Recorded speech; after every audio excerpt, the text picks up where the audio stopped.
In the late 1960s, Los Angeles was selling the world a dream. Palm trees, Hollywood, sunshine, fame. But only a few miles away from the movie studios, another world was growing in silence. A world filled with abandoned neighborhoods, police tension, poverty, and teenagers trying to survive streets that already felt like war zones. And out of that chaos came something that would terrify America for decades: the Crips. Today, the name is recognized almost everywhere on Earth. It appears in music, movies, internet culture, and headlines. But most people only know the surface-level version of the story: blue bandanas, rap music, street violence. The truth was far more complicated, because this wasn't just the story of a gang. It was the story of what happens when entire communities feel forgotten. And once it started, nobody could stop it. But the story didn't begin with thousands of members. It started with teenagers, young, angry, and searching for power in neighborhoods where weakness could get you hurt fast. One of those teenagers was Raymond Washington. People describe him as quiet but intimidating. Even at a young age, he carried influence. In South Central Los Angeles, reputation meant everything, and Raymond understood that early. The late 1960s were tense. Community organizations were weakening. Violence between neighborhoods was growing. Young people felt abandoned by schools, police, and politicians. Many believed nobody was protecting them. At first, the idea behind the early Crips wasn't necessarily the massive organization people imagine today. It was more localized: neighborhood unity, protection, presence, power.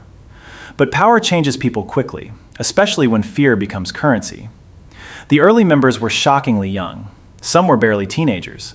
But in the streets, age didn't matter nearly as much as reputation. And the reputation of the Crips spread fast. People began hearing stories: fights, robberies, retaliation. The streets started whispering the name before the news ever did. And once fear started building around the group, more young people wanted in. Some joined for protection. Others joined for status. Some simply wanted to survive. But rapid growth came with consequences, because once the streets realized how powerful the Crips were becoming, everything escalated. That's when another name entered the story: Stanley "Tookie" Williams. If Raymond Washington represented organization and influence, Tookie represented raw intensity. His reputation spread quickly through Los Angeles. Together, the movement became larger, stronger, and far more feared. Different neighborhoods began forming their own Crip sets.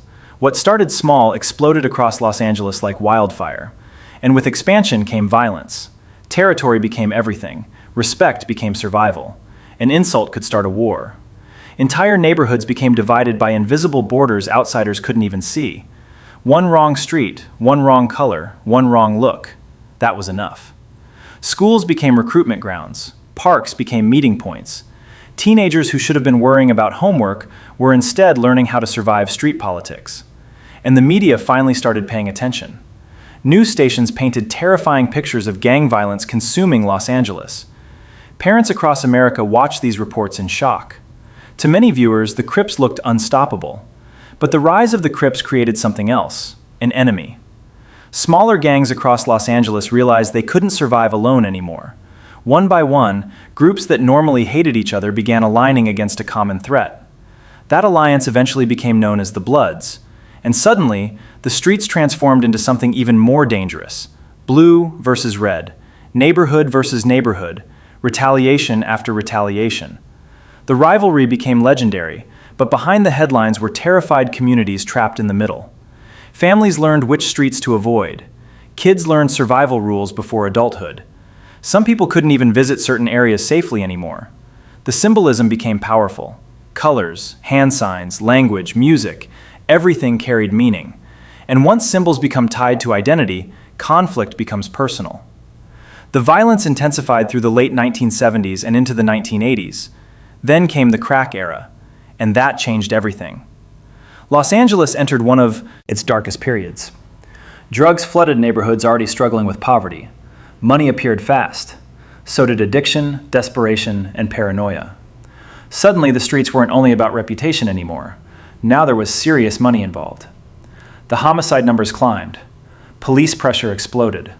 Helicopters circled neighborhoods constantly. Raids became normal. Young people grew up seeing flashing lights outside their homes almost every night. America became obsessed with gang culture. Movies warned about it. Politicians talked about it constantly.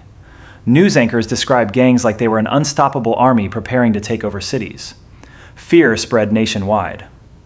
But many residents inside these neighborhoods felt the media ignored the deeper causes: poverty, lack of opportunity, broken schools, aggressive policing, generational trauma.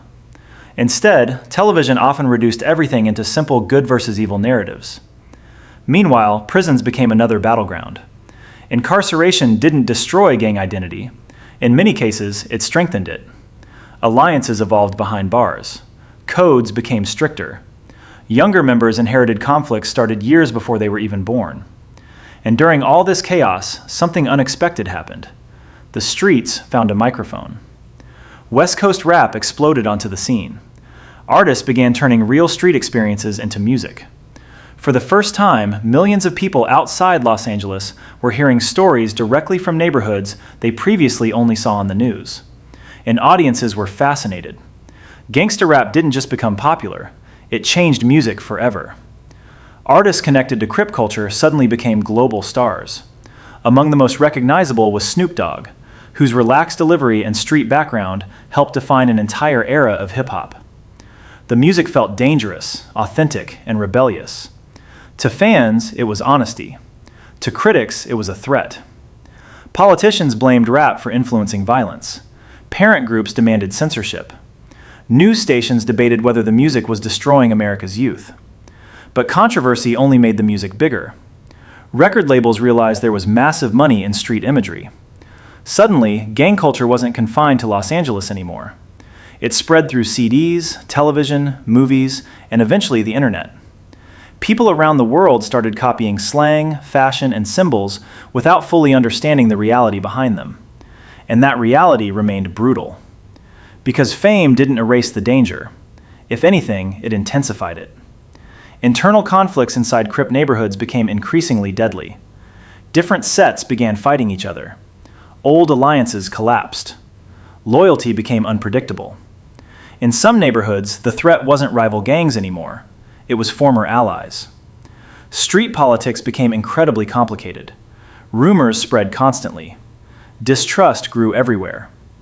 Younger generations inherited wars they never started and often barely understood.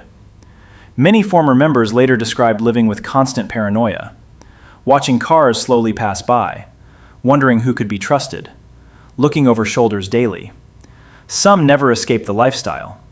Others desperately tried. But leaving wasn't always simple. The streets remembered everything. And then came one of the strangest twists in the entire story.